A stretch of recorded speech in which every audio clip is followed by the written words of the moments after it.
I want to follow him and I try to follow him. The personality I am talking about is our lovely holy prophet Muhammad sallallahu alaihi wasallam.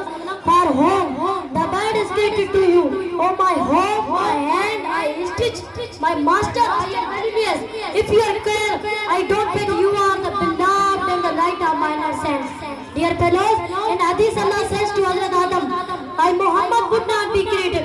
You also not be created. Hazrat Muhammad was born in Makkah and city of Saudi Arabia. When he was famous for his honesty and truthfulness. Allah sent him to teach people and to show them the right path.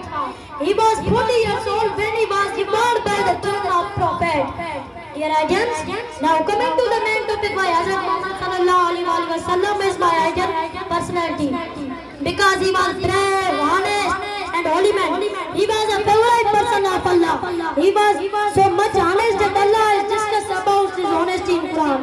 He had the greatest personality in the history of the world and Islam. He was so much honest that even his enemy kept their valuable things with him. He is a role model for every Muslim. I wish I was among your companions, the delighted or a drunk at the one of the masjid corner. Well sighted, seeing you nature by your love like Umemabad, by your beauty I will be engulfed. Dear fellows, when he became 63 years old, he died. He was the last prophet of Allah. There will not become any messengers after him. I complete my history on this wording that shows my love for him. कि मोहम्मद से वफा तूने तो हम तेरे हैं, कि मोहम्मद से वफा तूने तो हम तेरे हैं, ये जहाँ चीज़ है क्या लो कलम भी तेरे।